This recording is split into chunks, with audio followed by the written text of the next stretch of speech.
Hello and welcome to Soul in Balance.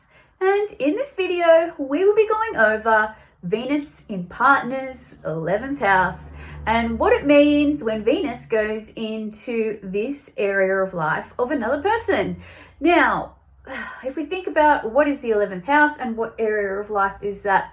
Now, this is the area of life where we're a bit more of the scientist. We're a bit more of the rebel and the humanitarian, and it's like we go against the status quo. So if realistically, and it's also about enlightenment, it's about freedom, it's hopes and wishes, unconditional love, because it's more of like you can see the big picture of love, not our subjective, small-minded love and jealousy and this is mine and this is what I own. It's more like you're free and I love you type area of life.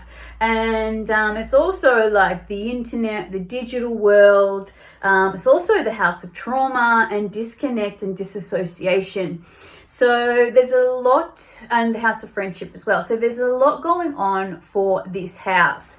Now, when somebody's Venus goes into the 11th house of somebody else, we can find relationships that were established from a friendship initially, or if they do end, people are more likely to stay friends. So there's a great aspect here of being great friends and having, the same interests, the same hobbies, having the same beliefs, especially around freedom, humanitarian issues, going against the status quo. We can both really have, the same kind of beliefs and interests and connection about the same things. Maybe both partners like to make money in a really unconventional way. Like maybe they're both into crypto or, like doing something on the internet, it's a really great placement to have a Venus, because all in all, relationships need a friendship, if there's no friendship, I find that relationships don't last, passion, I'm not going to say that it dies out. It does die out, but friendships are what keeps that relationship together. And it's also what keeps that passion going as well, especially if we have mutual interests in things. So we definitely do find that with this aspect, there's a great friendship. There's a solid friendship there, whether it becomes more of a friendship or whether it's the foundation was a friendship. Now, and this is where we're going to see more of like an unconditional love. So like I said before, like Aquarius is the scientist. It sees everything from a bird's eye view, it's not really, it's more of an objective sign. It's not subjective, say, like it's the opposing sign, which is Leo. So it sees love as not something that's attached to them. It's something that's free, and they love their uniqueness and what they are and what they bring to the world. But at the same time, you're free to be yourself. You don't have to conform to make me happy or to fill my void, because we find a lot of relationships are about filling each other's void, or or whatever trauma from childhood, or because obviously we're attracted to people that are like our parents, what we know love to be.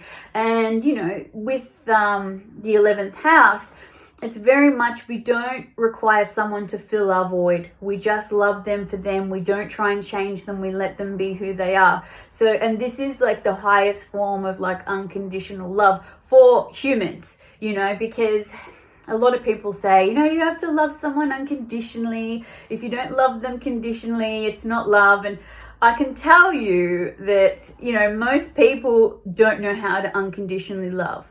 They might think they do, but there's always some need to get something back, or you know what I mean? Like there's no pure unconditional love, I reckon, in human society. But when we have Venus in the 11th house, we get more closer to that, because there's no attachment, there's no toxic attachments and needs. It's very much you come together because you have mutual interests and a mutual respect and understanding of each other. So it is really beautiful in that sense. Another great thing too is, if the relationship wasn't to work out, you know, there's not going to be all this resentment and, you know, like toxic behavior. You know, we're able to see the bigger picture. We're able to see like, hey, I love who you are. We just couldn't make it work, but you know, like, I'm happy to let you go because I don't own you and you deserve to be happy. Like, yeah, I might be heartbroken, but, you know, like, it's like that conscious uncoupling. Have you heard that aspect? I don't know if you've heard it, but go have a look on YouTube. There's a few videos of it. It's, yeah, conscious uncoupling, instead of staying in something that's not working and then the relationship becoming toxic. But that's not to say that this doesn't happen with this aspect. Another great thing is, you know, you could be it could be a couple that does a lot of humanitarian stuff together, whether it's protesting, you know, it could be, you know, your interest could be gamers. You could really be getting into like the gaming world, because the 11th house really does represent the digital world, and especially the world that we're moving into with like Meta and Facebook and, you know, this digital world that's all being created. That's very, you know, that's very 11th house, very Uranus, very Aquarius.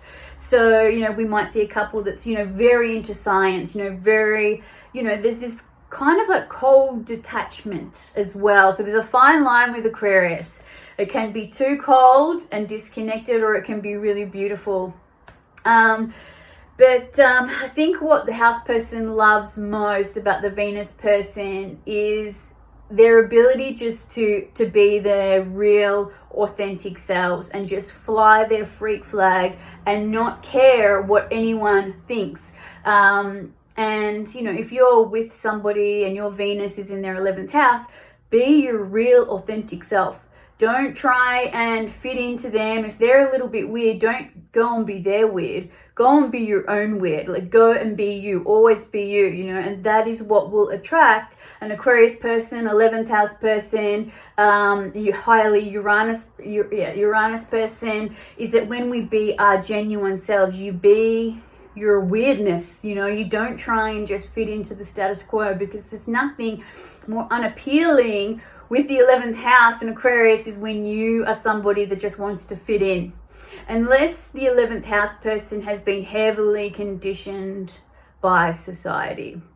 So it really will always be determined by each situation, and that house person's 11th house, who rules it, where the Uranus is, what aspects, you know, what the childhood dynamics, and so on and so on.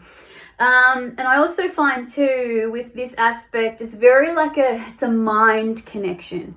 It's very much a mental connection, a fantasy Disney connection. It's like when it comes to the 11th house, it's like they don't like, it's like, and it's also squaring Taurus, which Taurus is like touch, real reality on earth, our bodies. And because that squares that 11th house, it's like, this is what destroys the fantasy, is the real life stuff, you know. So in a way, I find 11th house is very much a mental connection. There's just this beautiful mental, even sometimes psychic connection between each other. You really know each other's ins and outs. And I feel like this is when we move into the shadow aspect of the 11th house, is where, you know, it's like you have this fantasy about love, and it's all like perfection, which doesn't happen in relationships. And with this 11th house aspect, because it likes to be detached and like above everything, it doesn't like to get into all the daily life human dramas and emotions, and it's all like very sticky and dense to them. So, and then that Disney fantasy fades away. So I feel like there's a lot of issues here, or there can be issues here, where, you know, the 11th house person or the Venus person, depends on their chart as well, you know, likes to be that little bit more detached or a little bit more cold. And that's when we might have that Disney fantasy. And sometimes those Disney fantasies don't work out. Like, I have a friend who's like heavily 11th house stuff, heavily Aquarius. And he will meet someone and he's very much like a Disney romance type. But then when it comes to being in a relationship and dealing with all the nitty gritty stuff, he freaks out and disconnects. Even though he deeply wants a relationship and really loves, you know, romance movies and stuff like that, there's just this, I don't know, it's like humanism or something just he feel like taintens or just destroys this fantasy love. So it's not going to happen for everyone, but then this aspect is there. It would depend how heavily affected their 11th house is. Another thing is that a lot of people don't talk about is the 11th house and Uranus and Aquarius is heavily associated with trauma. And, this is where, we've experienced trauma in past lives or trauma in our early upbringing. And this is where we disassociate and disconnect. So we can find partners that maybe rebel against the relationship because they don't want to be controlled or they don't want to be close to someone and lose them. So they can be a bit disconnected, and this is where we can feel like we're out in the cold, like we're in this relationship on our own.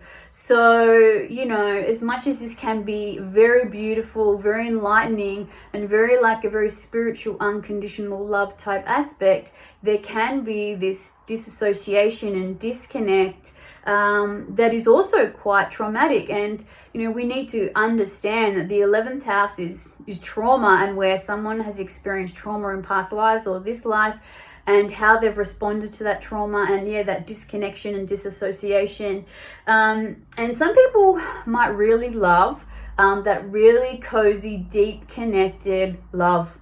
And, sometimes someone's 11th house can't offer that, so we have to understand all the facets of this house. Like, it's very difficult to explain Aquarius. It's so multi-dimensional, and we need to understand that it's very hard to put a label on it, and we just have to understand it's very, very broad and it can go many different ways. But if we understand that all these things can come up, if we understand like, hey, I'm somebody that really loves a cozy, deeply emotional relationship, and the 11th house doesn't really offer that, we need to be understanding of that and, find a partner that's more suitable instead of traumatizing ourselves to stay in that relationship. But then also know, if you're somebody that values more of a friendship and a connection in that way, this can be a really great placement, especially if you're into